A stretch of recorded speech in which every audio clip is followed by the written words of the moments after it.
Right, guys, I am going to do the questions that I didn't answer on my Viking samurai interview.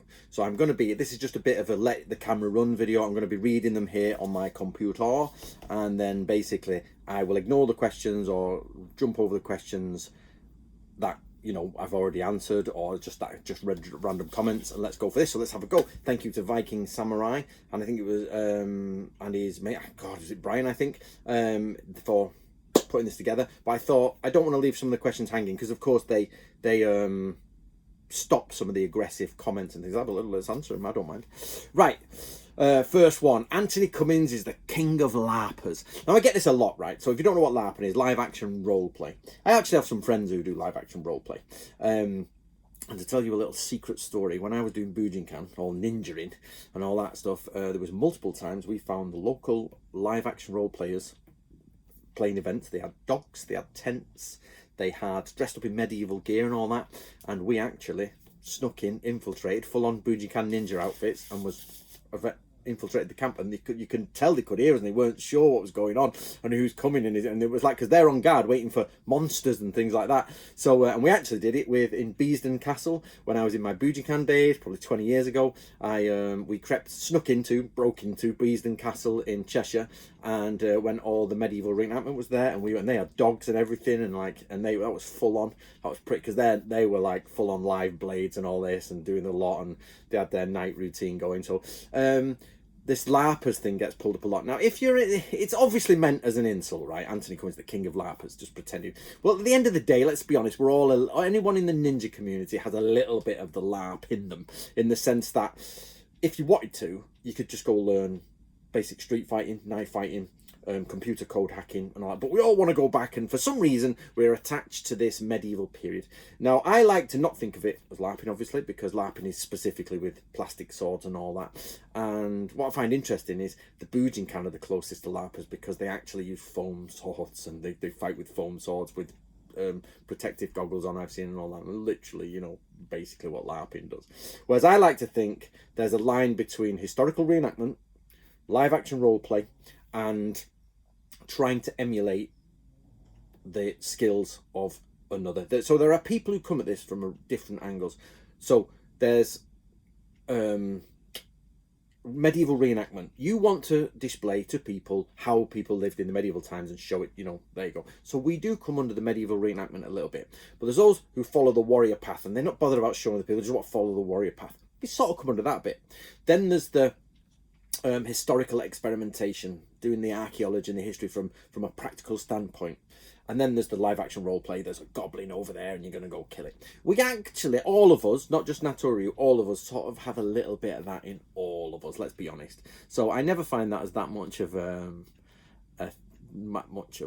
problem. Right, what red flags did you see in the Bujinkan? The Bujinkan red flags were, A, it was a McDojo. Could clearly see that. If you had money, you went to the top. If you didn't have money, you went to the bottom.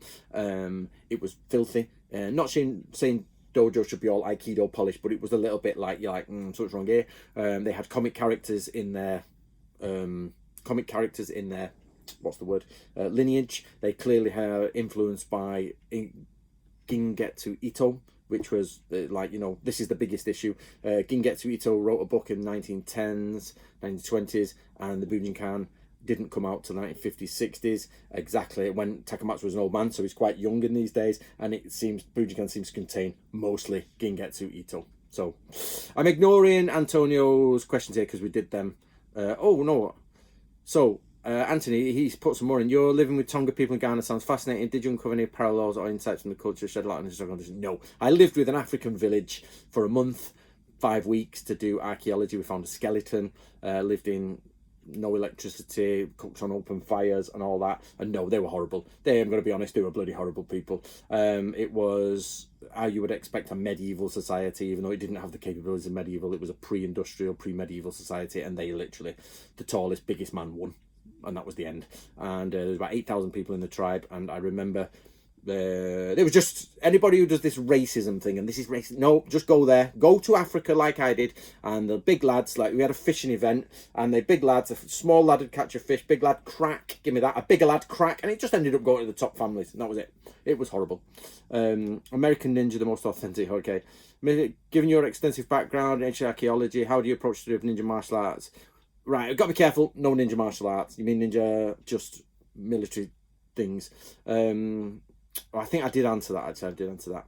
Okay, seriously, you give courses, training on your site. What formal rank do you have in the Japanese martial arts to qualify you as an instructor? Right, so this is one of my Banzotoyas one.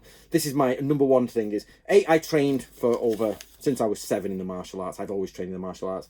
I had some time off when I was between about the ages of 15 and 20, but then you're fighting, aren't you? Like lads fighting on the streets and all that, so you know, so you're all right there. And then I went back to it when I was about 20 and then carried on.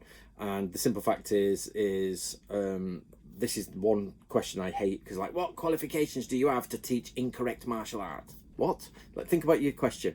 You don't have any authentic qualifications to teach Japanese martial arts, so why do you teach them? Because my entire standpoint is that everything I see coming out of Japanese martial arts has nothing to do with samurai training. So you can't be qualified with Koryu today to teach Sengoku period martial arts. I'm not going to spend too much time on this, but it's a silly question. And Anthony says, right guys, I've been to all these. I've been to Taisha-ryu, I've looked through Tamiya-ryu, Taisha-ryu, I've looked at Katori Shinto-ryu, I've looked at there's about 3 or 4 ryus where I've looked at. On top of that, oh god, what's the name? And Shinjin-ryu, and basically they're all recreated, changed, shifted. I've still yet to get into Katori Shinto-ryu, but Katori Shinto-ryu has not been analysed yet, but every other school analysed has major changes in it. Mubyoshi-ryu, all major changes, to the point where you're like, my question, I'm going to teach you guys how to fight like a medieval samurai. How do I know this? Because I have a team who produce the manuals for me. We go to ancient families, get the manuals, find them, translate them, and get them as close as possible to that. And it's nothing like what they say they teach today. Well, what qualifications do you have to do this? A full translation team and some brains. So it's a silly question. Right, I got into real training Japanese jiu-jitsu. That you dig? Okay. Anthony, can you discuss any challenges about translating Japanese manual? Yeah, I already did that. Then it says this guy again who asked the daft question, the foot soldier called Ashigaru. Yes, I know. I often use English terms because people don't know the Japanese. Mr. Anthony, you've had the opportunity to interview prominent figures in ninja history. How have these interactions shaped your perspective? Basically, I have interviewed most people, and the simple fact is even the highest ranking people, Hatsumi I've been to, they actually don't know about the real history of the ninja. What you find is most Japanese people will read Yumi Onawa, and I got a comment on Yumi Onawa the other day, and it was a nice comment. It was just a not a positive one. He was like, I'm going to give you a negative comment, Anthony, but not in a horrible way. And he says, how do you know Yumi Onawa introduced the Kusarigama to ninja? The simple, and he says he's read all Yumi Onawa books in Japanese. It's like, come on. Yumi Onawa's got books on shinobi with just chains everywhere and his pictures of him. And I'm going from memory with Kusarigama. So unless it comes from a comic and he just adapted it, which he may have done, there is no evidence of any sort of chain sickle fighting before the 20th century connected with ninjutsu. Probably put about by Yumi Onawa. If not, Yumi Onawa propagated it with his books on chain weapons with the ninja. So Domination 3 is the best ninja film ever, yeah. I used to train in Bujinkan. Okay, you're not doing it. I'm just going to thank you, stay healthy. The Last Ninja. So some of these are not questions, just comments. Okay, good to see Anthony.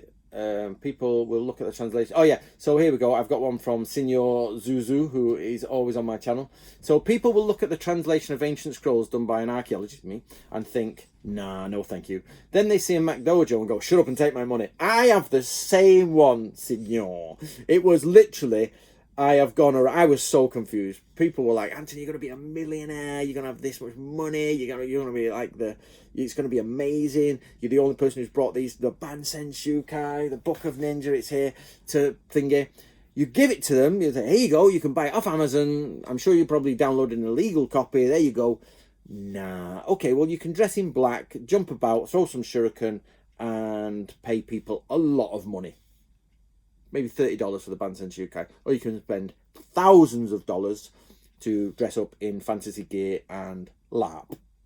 Oh, let's do the LARPing then. Okay, well, we discussed the LARPing. Okay, that's... Can't believe you mentioned Sakura Killers. Yeah, I love Sakura Killers. It's crap, but it's mint. So, right. Awesome show so forth. Thank you very much. Okay. Well, most people think two-hand melee fighting. When I hear martial arts, the term literally means art of war. So technically, espionage. Oh my god, I hate this. Right. So while most think that two-handed melee fighting, when they hear martial arts, the term literally means arts of war. So technically, espionage, spying, rifle machines are martial arts. Therefore, you know, martial arts is anglicized version of the Latin term the arts of Mars. Mars, the Roman god of war. Blah blah blah. I've had this for 20 years now, or at least 15 years. It's the stupidest argument that there is out there, I think. It's like, right, there are no ninja martial arts. Well, martial arts means arts of war. Arts of war can include military warfare. Therefore, military warfare is in ninjutsu. So ninjutsu is martial arts. Therefore, they have hand-to-hand combat in really? Which planet did you go to school on? Do you know what I mean? It's the same as when you say, right, if I drop this pen, and you measure the distance between the table and the pen, then halfway I measure the distance again, then halfway I measure the distance again, halfway I measure the distance again, you can never get to zero. You can always half a number and never get to zero. You can always be at 0.000. So therefore, the pen will never fall on the floor. I can drop it, and it will drop and it will float above the table, because mathematically the pen cannot reach zero, which in this case is the table. Okay, same as the fly and the train. Train's coming along, fly's coming along, train is going 80 miles an hour, fly hits the train. The train has not stopped and the fly is 100% connected to that train because it's gone bang. Now the fly changes direction. An object cannot move through space and change direction without hitting 0 miles an hour. So therefore, when a fly hits the train has to stop to enable the fly to carry on. Okay. Anthony, martial arts means the arts of war. So therefore, the arts of war mean that they are... Ninjas do arts of war, which we know, and therefore they can do hand-to-hand specialised combat, and therefore Hatsumi is real. Do I have to say any more on that? It's so retarded. It is the most silly question I've ever thinking. Right, I grew up in the 80s. Kind of films were the best. Blah, blah, blah. I haven't seen Sakura Killers. Go and watch it. Great wife. The thing about Master Kawakami Jinichi is he's old. I have an interview with 80s Japanese and his students training Nojo martial arts. And he just goes, okay, yeah, he is old, but Kawakami I really like. He was a dead nice man. Took me out to dinner. I've seen him many times. I've probably seen him 10 times, probably 8 times, I don't know. And over different courses. And he's a lovely man. But like everyone else, he got caught up in the ninja craze. So there's some things I probably think he goes back and looks at and goes, no, probably not. Okay. How long were the martial arts outlawed in Japan, and how long were the arts taught secretly? So what a lot of people don't realise, and what I am coming to the realisation of, is... So my first realisation is, 20 years ago, I'm going to be a ninja. I like ninjas. Go to the Bijiken. Fly to Japan. This is wrong. Go to Gebukan. Okay, this is how I go. Just finishing my university, get the scrolls together, publish the Shoninki, publish the Bansen Shukai, have them translating. You're like, okay, this is silly now, innit? This is silly. That's... Okay. There is no ninja martial arts. Big realization, done. Next realization is, okay, right. I'm going to find out how the samurai really fight.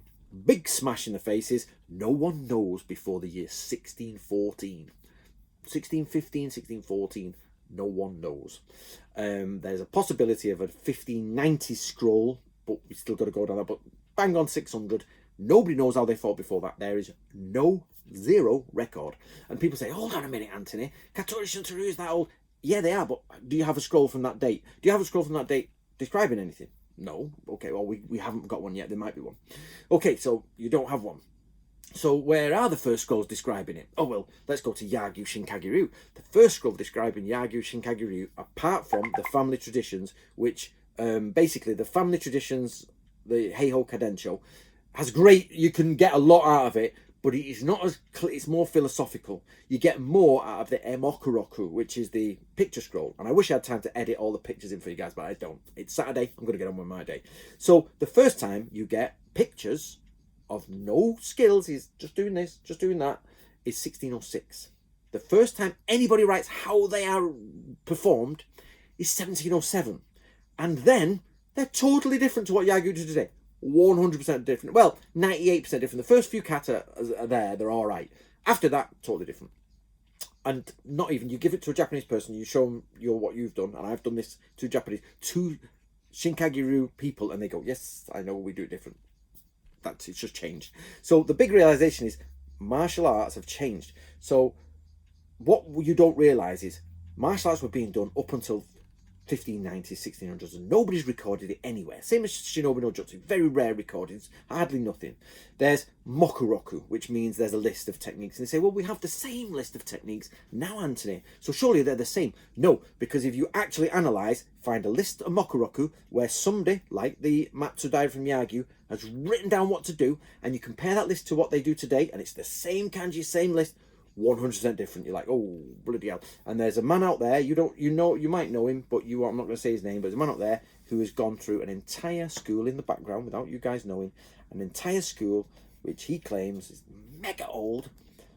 He's spent thousands, tens thousands, or 20,000 on dollars on finding the scrolls, having them translated, being in the translation process, having different people, and his conclusion, all the skills have changed.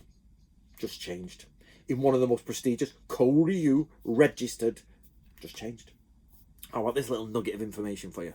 Katori Shinto Ryu all comes from the 1400s. Does it? Well, they've got a gunnery scroll that they've lost, and guns weren't brought into Japan till 1546, 43, can't remember, and 53, somewhere around there, the 1550s. So let me get this right. In the 1400s, they invented a gunnery scroll, which they have since lost the techniques of, to 150 years. No, obviously not. So they were added. So we know Katori Shinto-ryu has had things added and changed and lost. So everybody thinks Katori Shinto-ryu is this amazing bubble of samurai from the 1400s. It's not. And most likely, most of it has changed. That's one thing I would like to do in the future, but it's going to be a big, big project. So that's something I would like to do. So then you get the Edo period. Things change massively. Why do they change? Because you get dojo culture.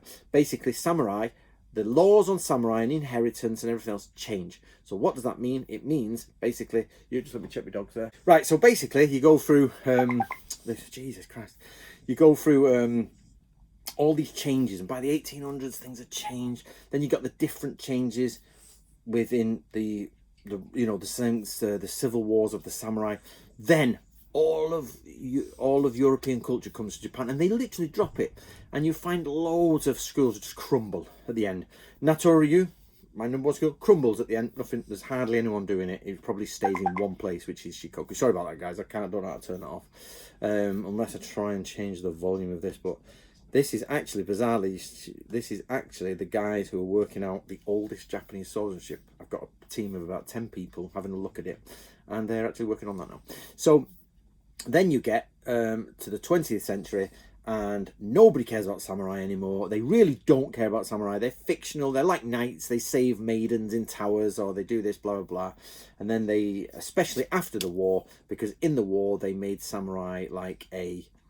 so they got rid of samurai teachings. All the samurai teachings went, but they took the ideal of the samurai, who samurai should die for his honor, and put it into 1930s nationalistic ideas. And then what happened then is they put it all into them ideas, and then created the super Japanese World War II soldier who was a nutter, just went and doing samurai things, like basically burning, killing, but with modern weapons. And then after that it was banned for a few years, and then it's banned, so they say, oh, you can't do this. MacArthur, I think, bans it. I think it's like 7 years, and literally people just, hardly anybody's training in them anyway. And then then they ban it, so then people have to come back and reconstruct or remember, because they don't just come back after the 7 years. There's one school, Shinjin Ryu, I'm really trying to get, and it still exists today, but you look on the Japanese wiki page, recreated by a student in his later life, highly changed, and we always find when they're recreated from a student, they've changed. So I always go back. So this goes back to my question on the qualifications. Who has Anthony got qualifications? Anybody can do what I do. Just need a translation team, fly across the world, pick up all the scrolls, put this team together, pay for them all to sort of keep going, buy everyone meals. Instead of buying a nice car, fly to Japan like I do, put it all together, get on bended knee to beg them to do it for you, and then go through it. It's literally really easy. Move your left foot here, put your right hand here, put your left hand here, do this. If this doesn't work, reverse it and do this. And you're about 90% correct. So the simple fact is, people say, the big realization is martial arts. The biggest thing out there, that's the biggest problem in samurai martial arts and Koryu, is people go, oh, Koryu, right, that's how samurai used to fight. Samurai, this school exists from the 1500s, so it must be how they fought in the 1500s. Oh, Koryu, that school's existed in the 1300s, so it must be how they fought in 1300s. No, it's not. It's probably how they started fighting in 1920, let's be honest. Revenge of the Ninja, my ninja, Mount Rushmore. Oh, I never knew that. Somebody said watching Ninja Mount Rushmore was like, what are you talking about? But it turns out the 4 best of what you think. Wasn't Samurai. Okay, so here, I think I remember reading Stephen K. Hayes' book that Daisuke Ninshin Togakure, founder of Togakure, wasn't a samurai. He had been defeated and found some Chinese monk who put it in. Yeah, it's all made up. There's no evidence for that whatsoever, and that's like a 900 years Ryuao. Like, it predates Katori Shinto-ryu by 300 years and is mentioned nowhere. I don't do Ninchu, but I've seen Hatsumi. What I will say is he's a master of that. Yeah, I don't disagree. Hatsumi has done some good things. I don't mind. But Hatsumi, like I've said in my other video, just went a bit cray-cray. Just dropping truth bombs. Yep, okay. In ninja movies, 13 assassins. Yep, brilliant. The only problem with so-called ninja mangas are the absence of... Oh, right, okay. This is from a guy who knows quite a lot about ninjutsu as well. It's Christian Christus. And he says, the only problem with so-called ninja manuals are the absence of the oral explanations and techniques. That annoys me, that question. So, people rely on Kuden so much. So, Kuden means oral tradition, and it gets daft. So, you've got different variations of this. So you've got a mokuroku in Japanese. So here's the title of the scroll: the Purple Blossomed Dawn Technique. Okay, something like that. Bansen Shukai for like fire, the Purple Dawn Blossom or something like that. Oral tradition. What does it mean? No idea. We know it's an explosive. Blah blah blah. We know it's this. Yeah, all right then. But then you get Purple Blossom Technique. Ingredients. How to put it together. Oral technique. So I've got the ingredients, I've got how to put it together. I know what it does because it says, you know, this is for blowing up, throwing through arrow ports.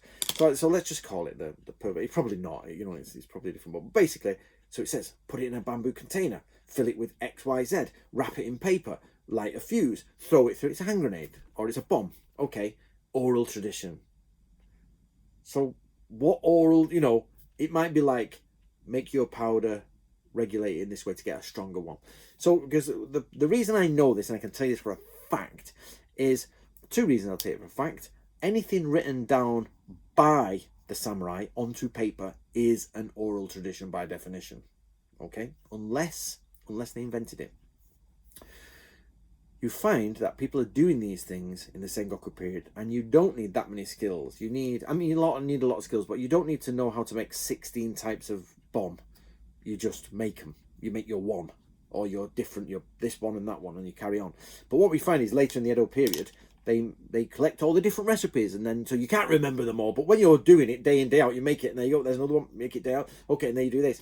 So you know, what they pass on and what you write down is oral tradition. So your grandfather says, right, well, I've done this 1,000 times. I've thrown it through an arrow port. There you go, son. There you go, grandchild.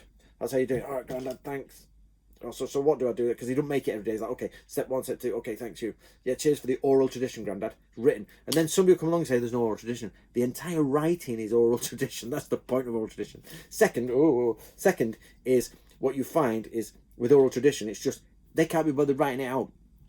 And it doesn't mean secret. Himitsu means secret. So what you find is it goes da-da-da-da-da, oral tradition, meaning more to be described. So we find it all the time in Yagyu Shinkage Ryu, the E Mokuroku. Okay, left, and it says right. So here's an example of one.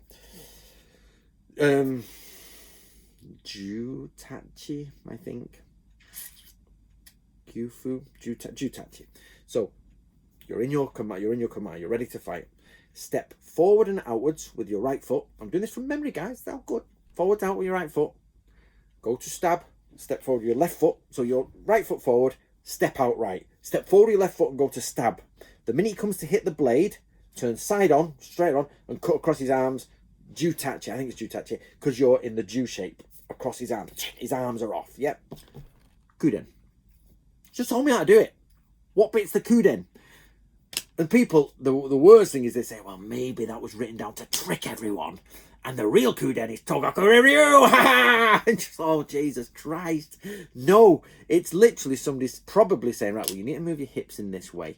You need to be careful of your elbow here. But it's too much to write. And you're going to be teaching them next week because you've got to put things in context. So it's like, okay, right, Bob. So the actual story is a young samurai went to Matsudaira and said, Matsudaira, I need you to write down the skills for this techniques and everything. He's like, all right, I'll do it. There you go, right. And he's like, oral tradition, and these are the bits. So when you can be teaching this on, turn the body this, make sure your elbow's out of the way, get that, yeah. But you've got the technique, I've written the technique for you, and the oral tradition is, there you go. And the other explanation, actually the third one, is they just want more money. They'll refine it and refine it. You must have been to those martial arts clubs. Who's not been to a martial arts club where it's like, oh, especially Budokan, it's a bit deeper when if you just shake your hands this way, or you manipulate your form this way. I've done it. I've been in Japan, guys. I've been to all these lessons, and that's the technique. But you need to relax this hand and strengthen this hand and this. Okay, right. So that's fair enough. I'm not saying they don't work. What I'm saying is that's the oral tradition. The skills are there, so you work out the oral tradition by doing the skills. You know, it's quite easy. At the end of the day, if you're training, find it beneficial, who cares? Well, no, I don't like that one. So at the end of the day, Ninja 9 JKD, at the end of the day, if you're training and it's beneficial, who cares? Yes, we care. Historians care. Historical researchers care. You can't put out into the public that something's fake. No matter if it's good, you say it's beneficial, but it's historically inaccurate, but you're going to do great. Boxer size is not real boxing, and it probably wouldn't do you. You know, some guys in the gym with his pink leotard on, boxer size, yeah. And then Mike Tyson comes along and he's like Frank Bruno or something. He's like, yeah, Frank, I'm going to boxer size you. Down. No, you're having a good time. It's beneficial. It's not real. Right. Ronald Duncan was the original ninja. Yeah, I was obviously not there in the 70s, but I don't really know about Ronald Duncan's past. Is it just me, or weren't people yapping here actually going to fight each other? No, I was never going to fight anyone. What are you on about? Oh, here's one. Ninja. Oh, ninja. Oh, it's this guy, is it? Anthony keeps saying there is no ninja fighting system, and what is Togaku Ryu? I get this all the time. This is so stupid. Togaku Ryu comes around in the 1960s, 70s, and they say they're historical ninja. I come along and say, and I'm not the first, that's not historical ninjutsu. Well, what's Togaku Ryu then? If it's not historical ninjutsu. Well, what's Togaku Ryu? They're like, okay, yeah, right, very good. I remember coming across Anthony's work and realized Budokan. I'm so glad I checked out for myself and ignored Anthony, otherwise I'd have missed so much. So Ninja 9 JKD is clearly a Budokan. This is what I've got. What would be realistic if Ninja 9 JKD went, you know what, Anthony, I've looked at it all, and I know there's no evidence for it, but I believe there's also a place for it to be in oral tradition. And I know it goes against all historical documentation. I know it goes against the flow of thinking, but I myself believe it, Anthony. And I say, well, Ninja 9 JKD, why do you believe it? Pure faith. Okay. You spend your money, mate. Enjoy it. Oh, you don't know what you're talking about. Awkward.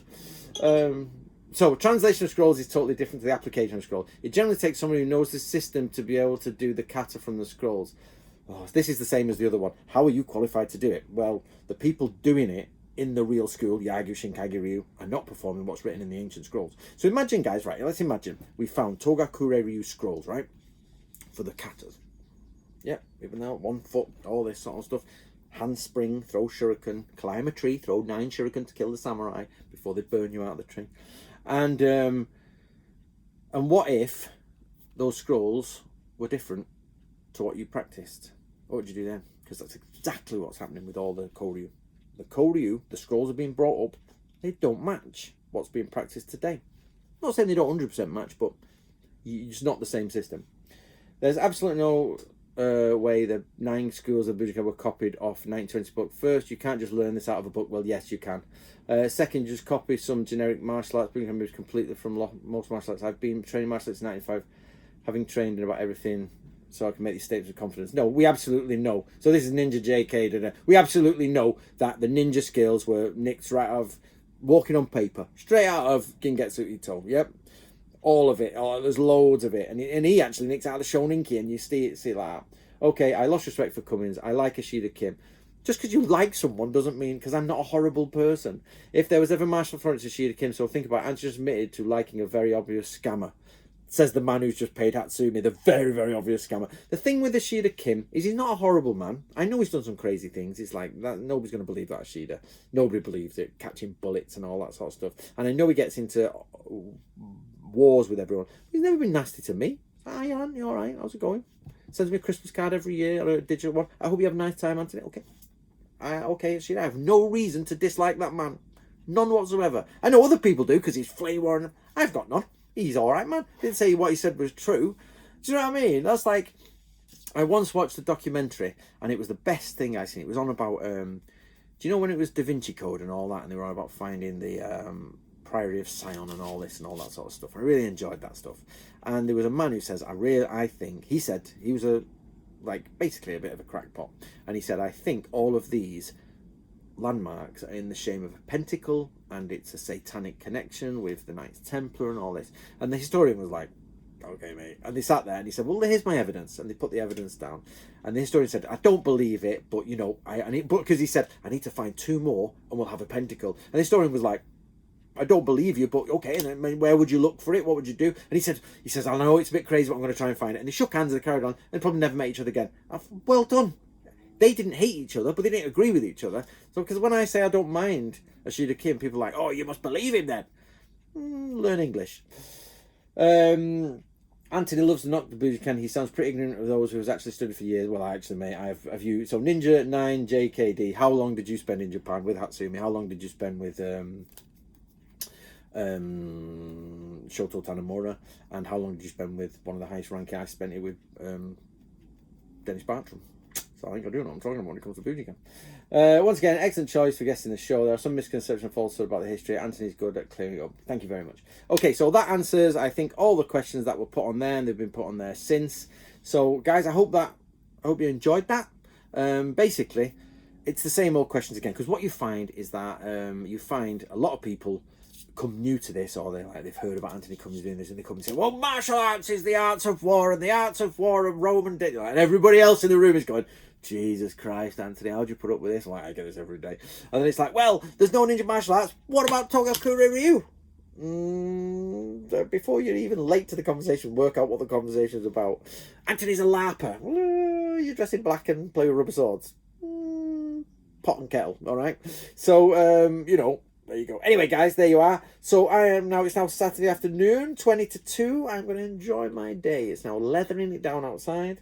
I'm building a roof at the minute, so here we go. Right, enjoy the rest of your day, guys. All of these books behind me, as you've seen, Art of War, Book of Bushido, are all hardcore research. That's where you're going to find real ninjas, real samurai. Give it a go.